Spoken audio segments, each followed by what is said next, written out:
I did my best to notice when the call came down the line, up to the platform of surrender. I was brought, but I was kind. The Killers считаются одной из крупнейших рок-групп 21 века и самой успешной, когда-либо основанной в Неваде. Группа продала более 28 миллионов пластинок по всему миру, в том числе 11 миллионов только в США. Они выступали более чем в 50 странах и на 6 континентах. Они были номинированы на 7 премий Грэмми, 7 премий Брит и 24 премии NME. The stars are blazing like rebel diamonds cut out of the sun. Read my mind. Группа была создана в 2001 году в Лас-Вегасе 4 участниками – Брэндоном Флауэрсом, Дэйвом Кеннингом, Марком Стормером и Ронни Вануччи-младшим. Свое название парни взяли из клипа группы New Order Crystal. Оно было написано на ударных несуществующего ансамбля, который фигурировал в клипе. До того, как 4 участников создали группу, они успели сменить по несколько различных работ. Флауэрс, бросивший колледж, одно время работал коридорным в отеле. Кеннинг, уроженец штата Айова, переехал в Лас-Вегас в 2000-м после того, как бросил учебу в университете родного штата. Он некоторое время проработал продавцом в магазине одежды, но это занятие ему довольно быстро надоело. Марк Стормер подрабатывал курьером, развозящим медикаменты, а в основное время изучал философию в университете. Ронни Вануччи занимался по классу ударных в том же университете, а параллельно подрабатывал фотографом и водителем велотакси в огромном супермаркете. Формальное начало группы было положено, когда Флауэрс, оставшийся без своей первой группы Blush Response, из-за того, что отказался переехать вместе с ними в Лос-Анджелес, познакомился с Кеннингом. Изначально Blush Response играли синти-поп, но после похода на концерт группы Oasis Флауэрс решил, что нужно двигаться в сторону гитарной музыки. Именно поэтому он ответил на объявление Кеннинга в газете. Тот не только был гитаристом в поисках группы, но и указывал среди своих любимых музыкантов все тот же Oasis. Флауэрс и Кеннинг моментально сошлись характерами и начали репетиции. В качестве басиста у них тогда выступал сосед Кеннинга, а за ударные сел еще один знакомый. Впрочем, долго эти басист с ударником не задержались, и вскоре Флауэрс и Кеннинг остались вдвоем. И Стормер, и Вануччи играли в то время в других местных группах. Когда Флауэрс с Кеннингом обратились к ним с просьбой присоединиться к их группе, оба некоторое время сомневались, стоит ли делать это. Обоим музыкантам группа казалась слишком зеленой. Впрочем, Вануччи в конце концов принял решение вступить в The Killers, а Стормер довольно быстро подружился с Флауэрсом. Таким образом, он стал последним влившимся в состав группы музыкантом. Вскоре новая группа уже сыграла свой первый концерт в клубе под названием «Свалка». He'll help you understand. Smile like you mean it. Прогуливаясь по мега-магазину Virgin в Лас-Вегасе в 2002 году, Флауэрс заметил обложку нового сборника Элвиса Пресли. Это вдохновило его на использование мотива вывески в качестве логотипа группы. Группа наняла девушку, соседа Вануччи по комнате, для его разработки, и с тех пор логотип используется в брендинге, релизах, рекламных материалах и товарах группы. 4 участников собирались в гараже Вануччи, чтобы поработать над идеями над песен. Они также пробирались ночью в концертную комнату университета Невады в Лас-Вегасе, где Вануччи изучал классическую перкуссию, чтобы попрактиковаться. Именно в этот период группа написала большую часть своего дебютного альбома Hot Fuzz, включая хит-синглы Somebody Told Me и Smile Like You Mean It. Вскоре они привлекли внимание Брейдена Меррика, представителя Warner Bros. Records, которые наткнулись на их демо на одном веб-сайте. После посещения живого выступления он предложил помочь группе найти контракт на запись и в конце концов стал их менеджером. Он отвез группу в Сан-Франциско для записи демо с бывшим менеджером Green Day Джеффом Зальцманом. Затем они разослали демо-записи на крупные звукозаписывающие компании в США. Группу приглашали выступить на нескольких шоу-кейсах, но в конечном итоге они не подписали контракт. Однако группа привлекла внимание Алекса Гилберта, который был представителем звукозаписывающей студии из Соединенного Королевства. Гилберт взял демо с собой в Великобританию и показал его своему другу Бену Дерлингу, который работал на недавно созданном независимом лейбле Lizard King Records в Лондоне.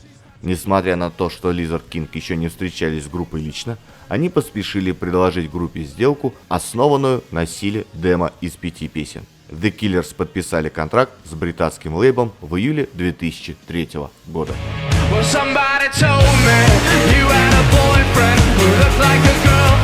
Уже в июне 2004 года ребята выпустили свой дебютный альбом Hot Fuzz.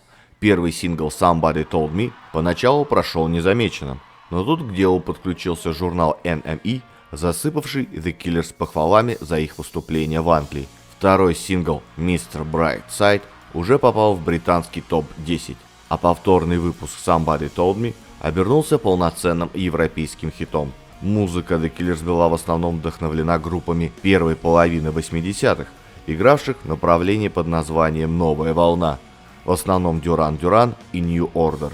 Брэндон Флауэрс также говорил в интервью, что их пристрастие к помпезному стадионному звучанию объясняется тем, что они из Лас-Вегаса, города, в котором во главу угла всегда ставился понт.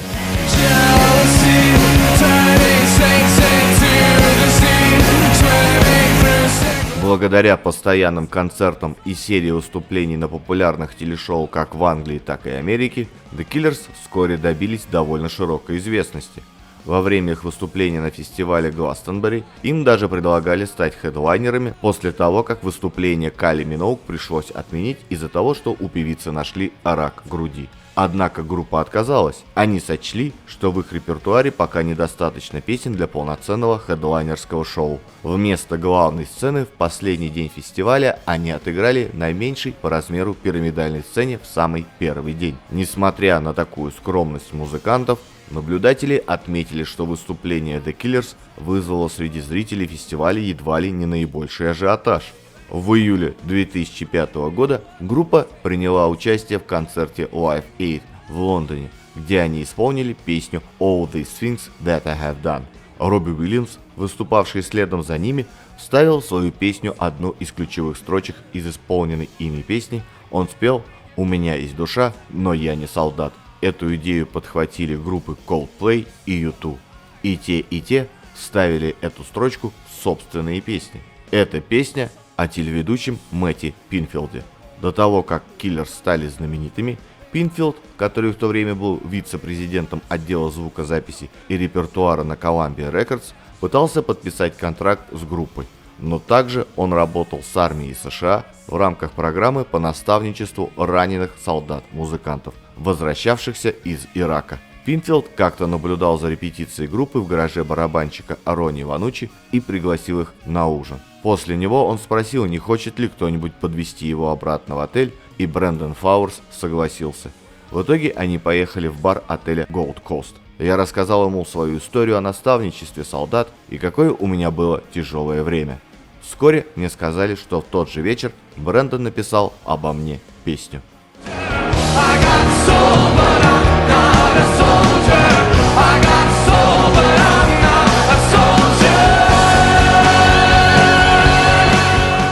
Второй альбом группы Sam's Town, названный в честь одного из старых казино Лас-Вегаса, увидел свет в октябре 2006 года. По словам группы, альбом был посвящен той Америке, что живет в мифах и легендах. Буклет был оформлен прекрасными черно-белыми фотографиями знаменитого Антона Корбина. Брэндон Флауэрс даже заявил, что это лучший альбом за последние 20 лет. Первый сингл с альбома When You Were Young добрался до второго места британских чартов.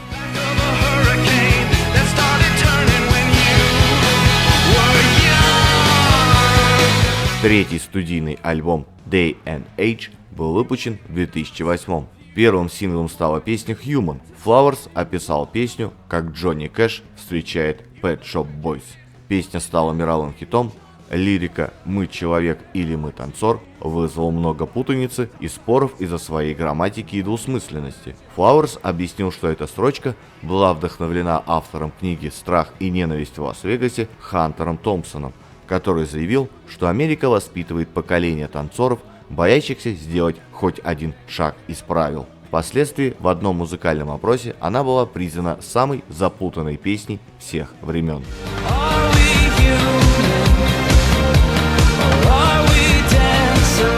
Кроме того, заключительный трек «Good Night Travel Well» был написан о смерти матери Кеннинга, а «Dust One Fairy Tale» была написана как дань уважения родителям Флауэрса, когда его матери поставили диагноз «рак последней стадии». После выпуска альбома группа отправляется в мировое турне, в котором они посетили все континенты, кроме Антарктиды. Однако к 2010 году артисты объявили о небольшом перерыве, который продлился 1,5 года. Вскоре выяснилось, что мать Флауэрса умерла после 2-летней борьбы с раком мозга.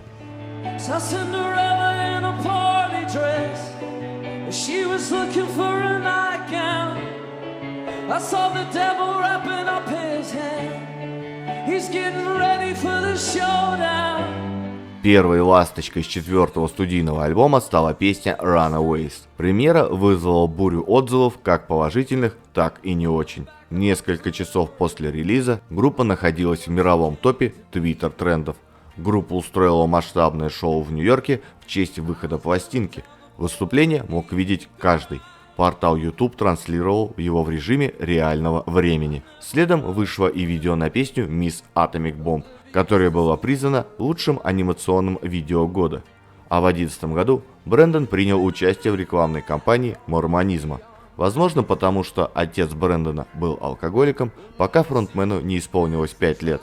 Затем, после религиозного прозрения, за одну ночь он обратился в мормонизм, и жизнь стала налаживаться. –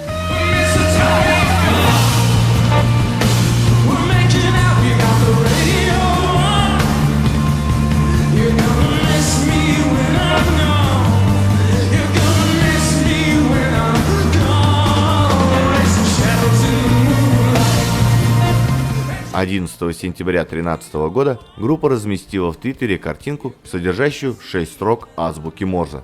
Код переводился как «убийцы, стрелявшие ночью». Через неделю, ровно через 10 лет после дня своего первого выступления в Лондоне, The Killers выпустили песню «Shot at the Night». Также они выпустили свой первый сборник лучших хитов. В альбом вошли песни со всех 4 студийных альбомов и новый сингл.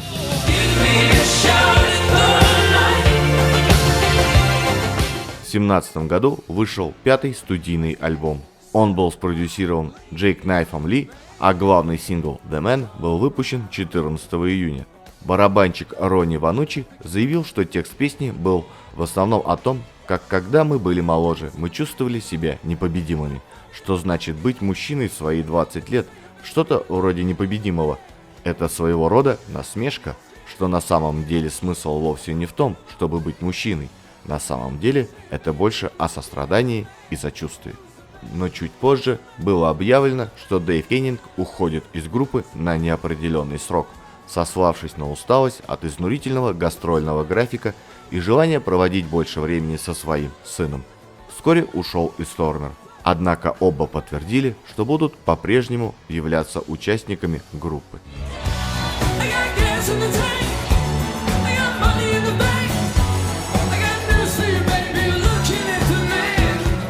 В 2020 году вышел 6-й студийный альбом. Обложка альбома «Танец ветра и бури» – картина американского художника Томаса Блэкшера. Критики назвали альбом тихим, поэтическим исследованием характера жизни маленького городка.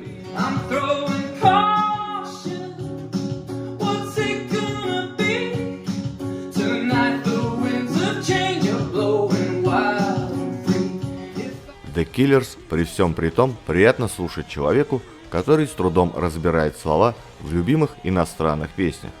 Флауэрс поет очень внятно. Если обратиться к музыкальной составляющей, то я могу сказать, что мелодика у группы невероятная.